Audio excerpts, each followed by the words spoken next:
Think like a monk. The secret of how to harness the power of positivity and be happy now. Written by Shetty, summarized by Audiobooks you love. The issue is that we are so focused on pursuing wealth, love, and happiness these days. These things because outside sources inform us that Shetty, who lived as a monk for a number of years, wrote a book that everyone could read. Drawing on his experience as a monk, he uses his writing to help people in the modern world live more happy, productive, and purposeful lives. This book is filled with incredible lessons. In this book synopsis, I've chosen to focus on the 4 that really stood out to me. Clarifying your identity is the first important concept. The problem that many of us face is that we frequently don't actively choose what we think is important. Instead, we passively accept and inherit the values of those around us. When we live our lives trying to impress others based on values we haven't consciously chosen, we find ourselves constantly exhausted and stressed. For this reason, the first step in adopting a monk's mindset is to gain clarity about your own values. Once you have done so, you acquire a guiding compass that points you toward behaviors and habits that are consistent with who you really are. Jay suggests that we play the media mind game.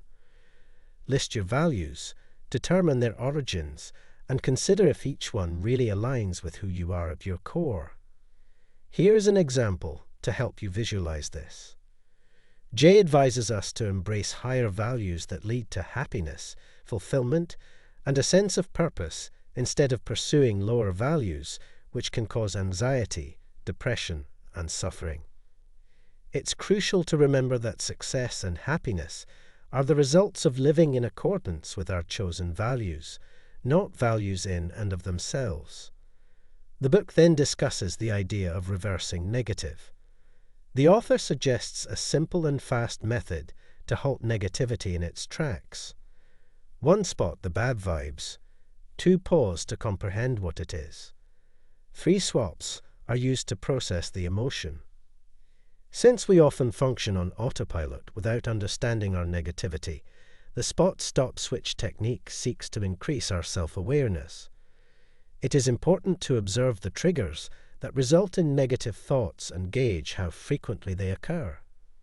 We may make a list of these unfavorable ideas and investigate their causes. In the stop phase, our goal is to cease our bad behavior, which entails exercising calm and careful breathing to practice self-control.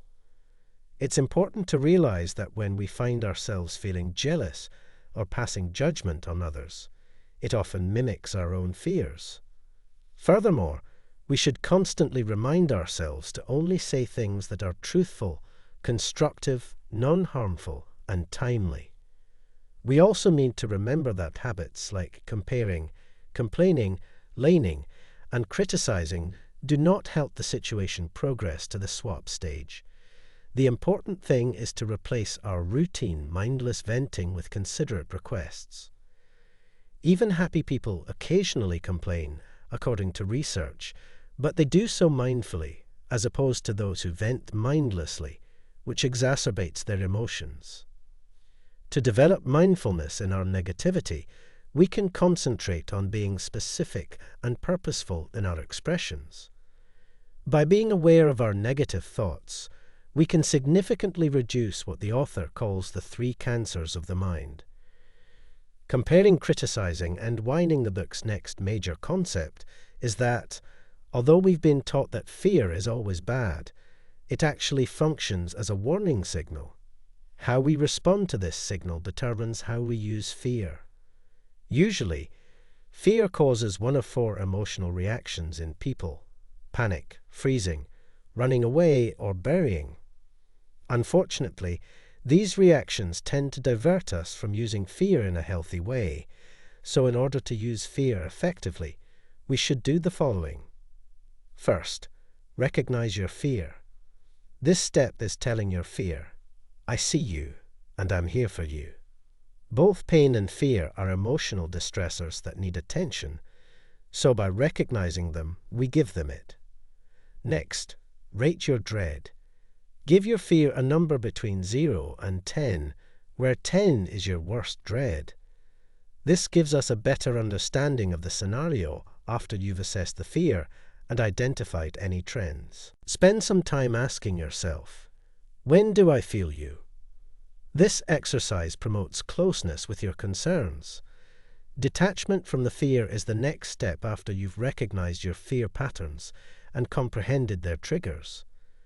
It's crucial to understand that all fears originate from an attachment to something transient, so the solution is to separate from that specific thing. This entails realizing that fear frequently results from holding on to something ephemeral or uncertain. In order to overcome fear, you must develop inner strength and resilience, and remind yourself that situations, feelings, and circumstances are temporary and do not define who you are. Lastly, you can use fear constructively by recognizing its patterns and rerouting its energy in a constructive manner. Fear may serve as a strong catalyst for development and change. Utilize it as a stimulant to create solutions. Make informed decisions and take proactive steps to address the underlying causes of your fear. By following these steps, you can transform fear from a paralyzing force into a constructive tool for personal development and positive change in your life. And the last point that we want to cover is that of living your purpose, and Dharma, according to Shetty Dharma, can be defined as the intersection of passion, expertise, and usefulness. In essence, when we channel our passions and expertise into creating something that fulfills a genuine need for others, we attain genuine happiness and fulfillment. There are individuals who may lack passion for their work, and there are those who pursue their passions and interests but fail to address a genuine need in society. In either case, if one of these crucial elements is missing, we find ourselves outside the realm of our Dharma, unable to fully experience the true essence of purpose and fulfillment in our endeavors. Remember, we are meant to love people and use things, but today we use people and love things. J. Shetty.